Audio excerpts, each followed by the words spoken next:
लाय सजीवन लखन जियाए, श्री रघुवीर हर की बात बड़ाई। राम जय जय राम, श्री राम जय राम, जय जय राम, श्री राम जय राम, जय जय राम, श्री राम जय राम, जय जय राम, श्री राम जय राम, जय जय राम, श्री राम। हथेलियों को निहारेंगे।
जिंदगी तुझे कैसे हराना, पूरी ताकत के साथ।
बैठेंगे, एक्यूप्रेशर पॉइंट दबाएंगे।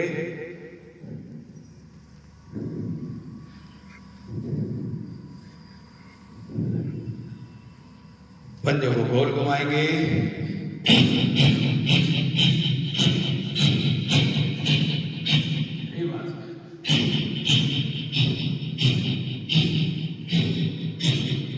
घुटने को छाती से लगाएंगे, जमीन से लगाएंगे।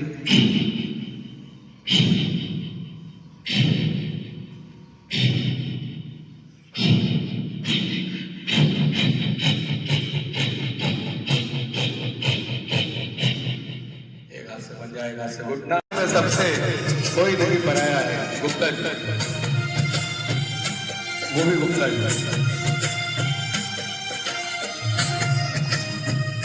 और राम आएंगे तो अंगना सजाऊंगी, दीप जला के दिवाली में मनाऊंगी।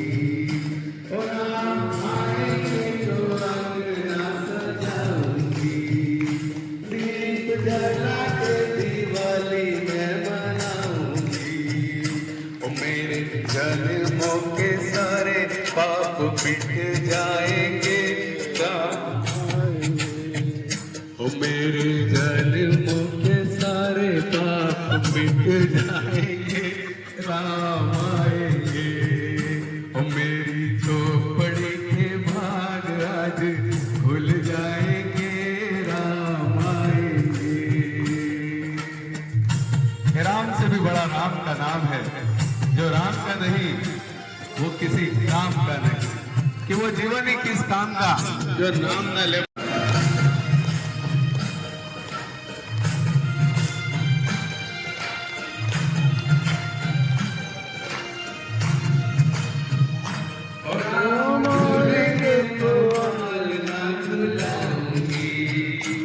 मीठे मीठे में भजन सुनाऊंगी, राम झूलेंगे तो बाल ना झूलाऊंगी।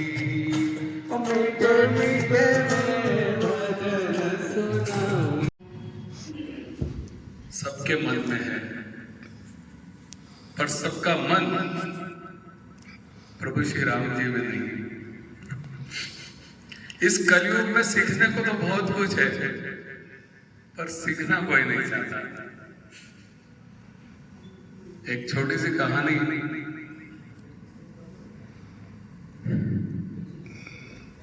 कि प्यार में ही ताकत है दुनिया को झुकाने की, वरना प्रभु श्री राम जी को क्या जरूरत थी शबरी के झूठे पैर खाने की।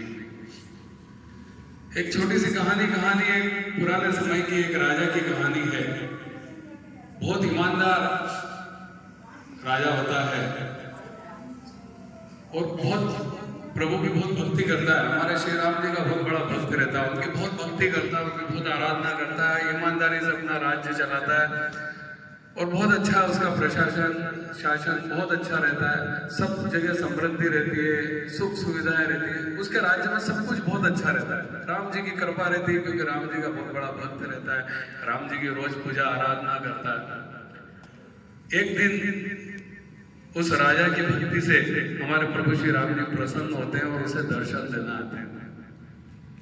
राजा उनके दर्शन करके बड़ा भावुक हो जाता है, बोलता प्रभु ने मुझे दर्शन दे दिए, ये वो बातचीत होती है मांगने की। प्रभु बोलते मांगो क्या चाहिए? बोले मुझे कुछ नहीं, आपने सब कुछ दे रखा है, मुझे कुछ नहीं चाहिए, बस मुझे जैसे आपने मुझे दर्शन दिए हैं, मैं चाहता हूं कि मेरी पूरी प्रजा को भी आप दर्शन दे दे। तो प्रभु ने कहा नहीं, ये तो हो नहीं सकता है, मैं तेरी भक्ति से प्रसन्न हुआ, तुझे दर्शन देना है। नहीं नहीं, मेरी प्रजा भी बहुत ईमानदार है, वो भी बहुत अच्छी है और वो बिल्कुल आपके दर्शन करके बड़ा उनको आनंद आ जाएगा, ये वो सब बहुत बहुत उनसे निवेदन करता है, प्रार्थना करता है प्रभु से कि किसी तरह प्रभु तैयार हो जाए और मेरी सब प्रजा को भी दर्शन दे। ठीक है, भक्ति के प्रति प्रभु का रहता है और प्रभु ने कहा मांगो तो अब देना तो पड़ेगा।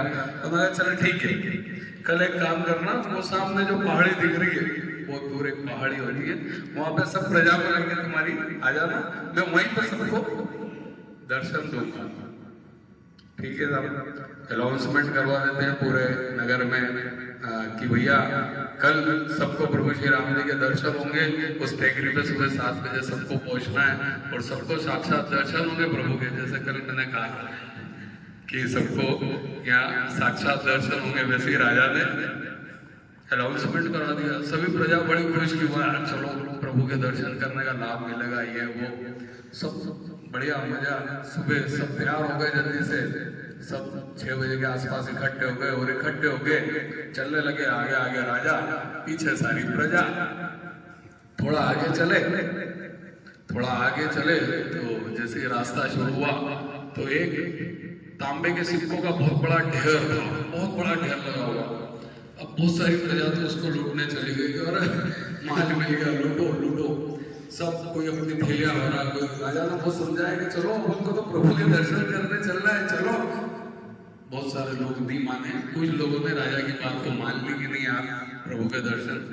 करीब 50% लोग वही लूटपाट में रह गए और 50% लोग राजा के साथ फिर चलने लगे। राजा आगे आगे, क्योंकि समय 7 बजे का था और प्रजा पीछे पीछे। थोड़ा आगे चले तो चांदी के सिक्कों का ढेर। अब फिर लोगों का मन, फिर कुछ लोग लूटपाट करने लग गए। राजा ने फिर समझाया कि देखो ये सब मोह माया है, इसको त्यागो, प्रभु के दर्शन करा रहा हूं मैं तुमको प्रभु के। लेकिन बहुत सारे लोग उसमें रुक गए, साथ चलने को तैयार ही नहीं हो। अब राजा 10-20% लोग उनके माने जो उनके साथ चले, और राजा की पत्नी और थोड़ी बहुत लोग अब आगे बढ़े। कुछ आगे चले तो अब सोने के सिक्कों का ढेर आ गया। अब जो बचे कुछ लोग थे वो भी बढ़ गए सोने के सिक्के बनने में कि यार पर तो ये माल प्रभु के दर्शन तो फिर कर लेंगे, माल लेने में लग गए। जैसे जैसे राजा समझाए, कोई समझने को तैयार नहीं, केवल उनकी पत्नी मानी कि चलो ठीक है अपन दोनों दर्शन करेंगे। अब कौन चल रहा है?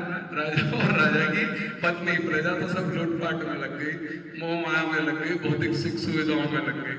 थोड़ी देर आगे चले, अब हीरे जवाहरात, बढ़िया से बढ़िया गहने आभूषण, इनका ढेर लगा हुआ।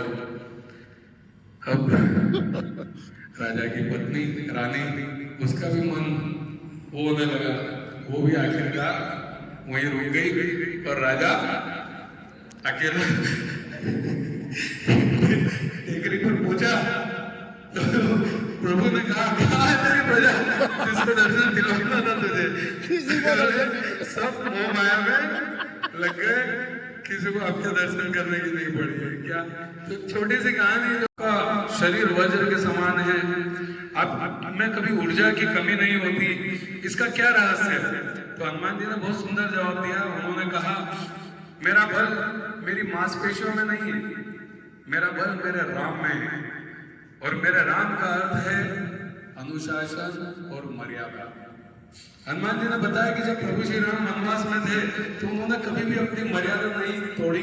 उन्होंने समय पे जागना, सात्विक खाना में कंदमूल खाना, निरंतर पुरुषार्थ करना कभी नहीं छोड़ा। हनुमान जी बोले, चूंकि मैंने अपने प्रभु राम जी के अनुशासन को अपने जीवन में उतारा, इसलिए आज काल भी मेरा कुछ नहीं बिगाड़ सकता।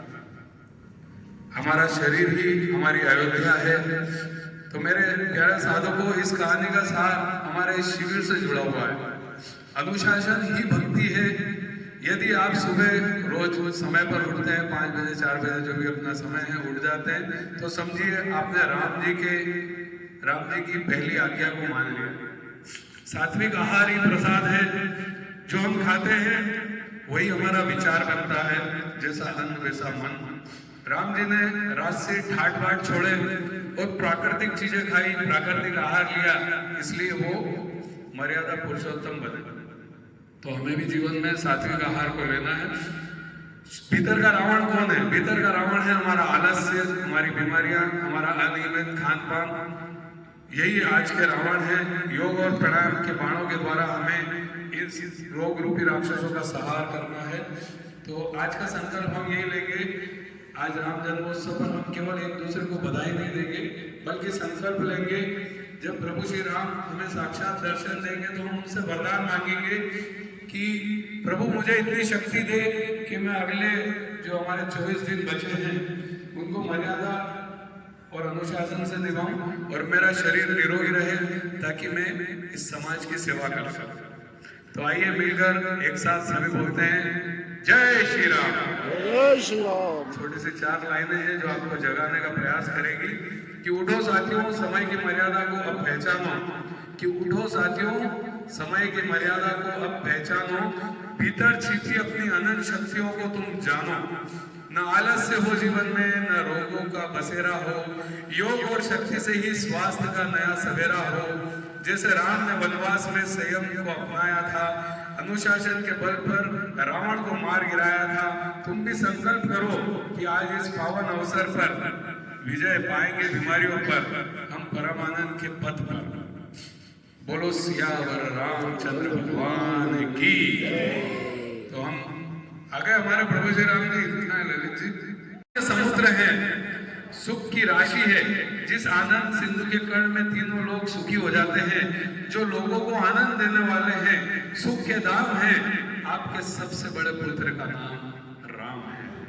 जब चैत्र मास की शुक्ल पक्ष की 9वीं तिथि को प्रभु का जन्म हुआ तो ये जो आनंद था वह किसी एक व्यक्ति तक नहीं, किसी व्यक्ति से शुरू होकर प्रकृति तक चला गया।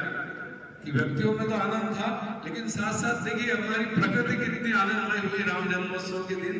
कहते हैं कि सदियों का जो जल स्तर था वो बढ़ने लगा, उसके अंदर पवित्रता आने लग गई, वृक्षों में नए नए फल आने लग गए, तालाब भर गए, न ज्यादा धूप थी न ज्यादा ठंड थी, वातावरण भी वातानुकूलित हो गया, मौसम जो था वो अनुकूलित हो गया।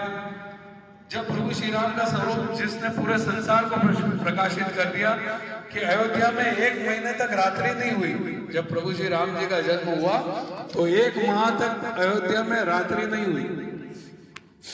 सारी तिथियां दुखी हो गई कि प्रभु ने हमारे दिन क्यों नहीं जन्म लिया। यहाँ तक कि काल की गति रुक गई, किसी की मृत्यु भी नहीं हुई। फिर 1 महीने में सारी तिथियां आ गई, सब जगह सुप्रसन्न हो गए। शुक्ल पक्ष ने कहा कि भगवान ने मेरा पक्ष लिया और मेरे समय में जन्म लिया। कृष्ण पक्ष को लगा कि मैं तो अभागा रह गया। तब प्रभु श्री राम ने उससे कहा कि मैं द्वापर युग में कृष्ण का अवतार लूंगा और वो कृष्ण पक्ष में लूंगा, लेकिन तुम्हारे सुख के लिए मैं आज ही दिन में रात्रि किए देता हूँ। अयोध्या के वासियों ने इतनी रंग गुलाल उड़ाई, इतनी रंग गुलाल उड़ाई कि सूर्य का प्रकाश धरती पर आने नहीं आ पाया और रात्रि हो गई। तो ये हमारे प्रभु की महिमा थी उस समय कि जब प्रभु का जन्मोत्सव हुआ तो व्यक्ति के साथ साथ हमारी पूरी प्रकृति आनंदमय हो गई। तो ऐसे प्रभु श्री राम जी का हमारा आराध्य, जन जन के आराध्य प्रभु श्री राम जी का आज जन्म दिवस है, जिसको हम उत्सव के रूप में मनाएंगे। तो आज बहुत जल्दी हम उनके साक्षात दर्शन कर रहे हैं, तो सभी अपने स्थान पर खड़े होंगे।